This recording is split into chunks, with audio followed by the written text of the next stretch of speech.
আসসালামু আলাইকুম রহমতুল্লাহি ওবারাকাতু। সম্মানিত দর্শক, আমি ইয়ামিন বিন ইমদাদ। আজকে আপনাদের সামনে শবে বরাতকে কেন্দ্র করে যে সমস্ত বিদআতগুলো প্রচলিত আছে, যে সমস্ত ভিত্তিহীন আমল আমাদের সমাজে প্রচলিত আছে, যে সমস্ত কুসংস্কারগুলো প্রচলিত আছে, সেইগুলো এক এক করে তুলে ধরার চেষ্টা করব। এক নম্বর হলো, শবে বরাতকে কেন্দ্র করে আমরা আমাদের সমাজের অনেককে বলতে শোনা যায় যে শবে বরাতে আল্লাহ কোরআন নাজিল করেছে এবং এ রাতে মানুষের ভাগ্য নির্ধারণ হয়। আসলে এটা ভিত্তিহীন এবং ভুল কথা। কুরআনুল কারীমের সূরা দুখানের মধ্যে আল্লাহ রাব্বুল আলামিন বলেছেন, ইন্না আনজালনাহু ফি লাইলাতিন মুবারাকাহ। আল্লাহ রাব্বুল আলামিন কুরআনুল কারীম অবতীর্ণ করেছেন একটা মুবারক রাতে, এবং এই আয়াতকে কেন্দ্র করে অনেকে অপব্যাখ্যা করেন। অথচ এই আয়াতের ব্যাখ্যা রয়েছে কুরআনুল কারীমের সূরা বাকারার 185 নম্বর আয়াত। সেই আয়াতে আল্লাহ রাব্বুল আলামিন বলতেছেন, শাহরু রমাদান আল্লাযী উনজিলা ফীহিল কুরআন। আল্লাহ রাব্বুল আলামিন কুরআনুল কারীম অবতীর্ণ করেছেন রমজান মাসে। এবং সূরা কদরের মধ্যে আল্লাহ আরও স্পষ্টভাবে বলেছেন, ইন্না আনজালনাহু ফী লাইলাতিল কদর। আল্লাহ রাব্বুল আলামিন এই কদরের রাতে অবতীর্ণ করেছেন কোরআন। অতএব এখান থেকে স্পষ্টভাবে বোঝা যায় সূরা দুখানের মধ্যে আল্লাহ যে মুবারক রাতের কথা বলেছেন, সে রাতটা হলো রমজান মাস এবং রমজান মাসের শেষ দশকের কদরের রাত। অতএব এখান থেকে অপব্যাখ্যা করার কোনো সুযোগ নাই যে শবে বরাতে অবতীর্ণ হয়েছে কিনা। এবং এই আয়াতের মধ্যে আরও স্পষ্টভাবে উল্লেখ করা হয়েছে যে শবে কদরে, অর্থাৎ রমজান মাসের শেষ দশকে যে কদর আছে, সেই কদরেই আল্লাহ রাব্বুল আলামিন মানুষের সামনের ভাগ্য নির্ধারণ করে থাকেন। এটা স্পষ্ট। এটা শবে বরাতের ফজিলত নয়, বরং এটা শবে কদরের ফজিলত। শবে কদরের ফজিলত শবে কদরেই হবে, শবে বরাতে হবে না। 2 নম্বর আরেকটা কুসংস্কার রয়েছে, সেটা হলো শবে বরাতকে কেন্দ্র করে অনেকে হালুয়া রুটির একটা ভিত্তিহীন রসম আবিষ্কার করেছে। আবার এই ভিত্তিহীন রসমের পিছনে একটা যুক্তিও অনেকে তৈরি করে। সেটা হলো, উহুদের যুদ্ধে আল্লাহ রাসূল সাল্লাল্লাহু আলাইহি ওয়াসাল্লামের দাঁত ভেঙে গিয়েছিল এবং তিনি সেই দাঁত ভেঙে যাওয়ার কারণে শক্ত খাবার খেতে পারছিলেন না। তার জন্য হালুয়া বানানো হয়েছিল, রুটি দিয়ে হালুয়া খেয়েছিলেন। এবং সেই সুন্নত পালন করতে গিয়ে অনেকে শবে বরাতে হালুয়া রুটির আয়োজন করেন। যদিও উহুদের যুদ্ধ হয়েছিল রমজান মাসের পরে, শাওয়াল মাসে উহুদের যুদ্ধ হয়েছিল।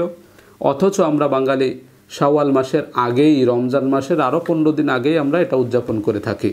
এটা অত্যন্ত দুঃখজনক একটা বিষয়। এটা একটা ভিত্তিহীন রসম। এই রসম থেকে আমাদেরকে বিরত থাকতে হবে। 3 নম্বর আরেকটা বিষয়, সেটা হলো শবে বরাতে গোসল করা। অনেকে ফজিলত বর্ণনা করে থাকে যে শবে বরাতে গোসল করলে, যে পানি দিয়ে গোসল করবে, পানির প্রত্যেকটা ফোঁটার সাথে সাথে গুনাহ ঝরে পড়ে যাবে। এটাও একটা ভিত্তিহীন কথা। এরকম কথা কোরআন হাদিসের মধ্যে কোথাও নাই। 4 নম্বর আরেকটা বিষয় প্রচলিত আছে, সেটা হলো শবে বরাতের রাতে 12 রাকাত নামাজ। অনেক ইমাম সাহেব বলে থাকেন শবে বরাতে, অর্থাৎ রাতের বেলা এশার নামাজের পরে দাঁড়িয়ে ঘোষণা করে যে আপনারা বেতের নামাজ পড়ার আগে 12 রাকাত নামাজ পড়বেন, 2 রাকাত 2 রাকাত করে। এটা একদম ভিত্তিহীন একটি আমল।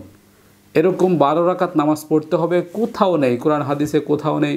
সাহাবায়ে কেরামের আমলের মধ্যে নাই, তাবেঈনগণের আমলের মধ্যে নাই, তাবেঈনের আইম্মায়ে মুস্তাহিদিনদের কারো আমলের মধ্যে এরকমটা পাওয়া যায় না যে শবে বরাতে তারা কত রাকাত নামাজ পড়তেন। অথচ আমাদের দেশের ইমাম সাহেবরা 12 রাকাত নামাজের কথা ঘোষণা করেন। এটা কোত্থেকে তারা পেলেন আল্লাহ তাআলা ভালো জানেন। এই ভিত্তিহীন আমল থেকে আমাদের বিরত থাকতে হবে। শবে বরাত ফজিলতপূর্ণ, ঠিক আছে, এ রাতে নফল ইবাদত করবে, নামাজ পড়বে, ঠিক আছে। তবে 12 রাকাত নির্ধারণ করতে বলল কে? 12 রাকাত কোত্থেকে আসলো? অনেকে আবার সালাতে আলফিয়া বলে, 100 রাকাত নামাজ কিভাবে আসলো? এগুলো কোরআন হাদিসের কোথাও নেই, সাহাবায়ে কেরামের আমলের মধ্যেও নাই। তাহলে এগুলো আমাদের সমাজে প্রতিষ্ঠিত হলো কিভাবে? এই ভিত্তিহীন এই বিদআতগুলো পরিত্যাগ করতে হবে। 5 নম্বর আর একটা কুসংস্কার প্রচলিত, সেটা হলো শবে বরাতকে কেন্দ্র করে রাতের বেলায় আলোকসজ্জা করে অনেকে। মসজিদ সম্পূর্ণ আলোকসজ্জা করে, মাজারগুলোতে আলোকসজ্জা করে, বিভিন্ন প্রতিষ্ঠানে রাস্তার উপর দিয়ে আলোকসজ্জা করে এবং ধুমধামের সাথে অনেকে খাবার দাবারের আয়োজন করে, মিলাদ মাহফিল করে, আলোচনা সভা করে। এগুলো কিভাবে আসলো? শবে বরাতকে কেন্দ্র করে এরকমটা করতে হবে কোথাও তো পাওয়া যায় না। অর্থাৎ গ্রহণযোগ্য কোরআন হাদিসের মধ্যে বা সাহাবায়ে কেরামের আমলের মধ্যে এরকম কোনো দৃষ্টান্ত তো পাওয়া যায় না। তাহলে এগুলো শবে বরাতকে কেন্দ্র করে কেন করতে হবে? অনেকে আতশবাজি ফোটায়, পটকা ফোটায়, এরপরে মোমবাতি আগরবাতি জ্বালায়। এগুলো কেন জ্বালাতে হবে? এটা সম্পূর্ণ কুসংস্কার। এগুলো ভিত্তিহীন রসম। এই ভিত্তিহীন রসম থেকে আমাদেরকে বিরত থাকতে হবে। সম্মানিত দর্শক, শেষ করার পূর্বে আপনাদের সামনে সংক্ষিপ্তভাবে বলছি, শবে বরাত গুরুত্বপূর্ণ রাত। কোরআনের মধ্যে এ ব্যাপারে উল্লেখ নেই, তবে হাদিসের মধ্যে উল্লেখ আছে। আল্লাহ রাসূল সাল্লাল্লাহু আলাইহি ওয়াসাল্লাম বলেছেন, আল্লাহ রাব্বুল আলামিন এ রাতে বান্দাদেরকে সাধারণ ক্ষমা ঘোষণা করেন, তবে দুই শ্রেণী ব্যতীত। এক শ্রেণী হলো যারা শিরিক করে, মুশরিক। দ্বিতীয় নম্বর হলো যাদের মধ্যে হিংসা আছে, যারা মুশাহিন, মানুষের সাথে বিদ্বেষ পোষণ করে, ভাইয়ে ভাইয়ে দ্বন্দ্ব করে, মায়ের সাথে বাবার সাথে দ্বন্দ্ব করে, প্রতিবেশীর সাথে যারা দ্বন্দ্ব করে, বিদ্বেষ করে, কথা বলে না, তাদের বাড়িতে যায় না, খাওয়া দাওয়া করে না, উঠা বসা করে না, এরকম যারা করে, এই শ্রেণীর লোকদেরকে আল্লাহ রাব্বুল আলামিন ক্ষমা করে না। অতএব এই বর্ণনা থেকে বোঝা যায়, শবে বরাতে যদি আমাদের ক্ষমা পেতে হয় তাহলে এই বিদ্বেষ থেকে ফিরে আসতে হবে, আল্লাহ রাব্বুল আলামিনের কাছে তওবা করতে হবে, নিজেকে শিরিক মুক্ত আকীদা তৈরি করতে হবে। তাহলে আল্লাহ রাব্বুল আলামিন সাধারণ ক্ষমা করবেন আমাদেরকে, অন্যথায় কোনো ক্ষমা ঘোষণা হবে না আমাদের জন্য। অতএব শবে বরাত এটি একটি ফজিলতপূর্ণ রাত। এ রাতে আমরা নফল ইবাদত করব, আল্লাহর কাছে ক্ষমা চাইব, তওবা ইস্তেগফার করব। এর চাইতে বেশি কিছু করা যাবে না। নফল ইবাদতের মধ্যে আমি চাইলে নিজের ঘরে বসে দুরাকাত করে নফল নামাজ পড়তে পারি, কোরআন তেলাওয়াত করতে পারি, জিকির আজগার করতে পারি, তারপরে আল্লাহ রাব্বুল আলামিনের কাছে তওবা ইস্তেগফার করতে পারি। এটা ব্যক্তিগত আমল, এটা ব্যক্তিগতভাবে করাই ভালো। জামাতবদ্ধ হয়ে সবাই মিলে মসজিদে গিয়ে হামড়ি করে এইভাবে সবাইকে দেখিয়ে নামাজ পড়া, এটা শবে বরাতের আমল না। শবে বরাতের আমল একদম ব্যক্তিগত এবং নফল। আপনি পড়লে আপনার সওয়াব হবে, আপনি যদি কোনো ইবাদত নাও করেন আপনার কোনো গুনাহ হবে না। শুধু মাগরিবের নামাজ, এশার নামাজ পড়ে ঘুমিয়ে যাবেন, ফজরের নামাজ পড়বেন ঘুম থেকে উঠে, তাতে আপনার কোনো গুনাহ হবে না।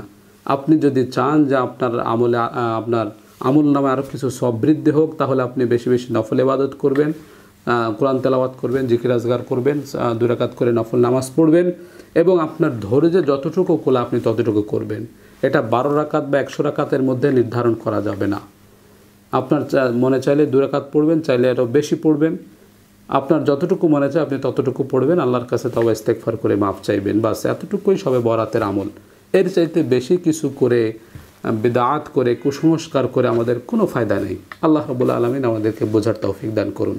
আমিন। ওয়া আখিরু দাওয়ানা আলহামদুলিল্লাহি রাব্বিল আলামিন।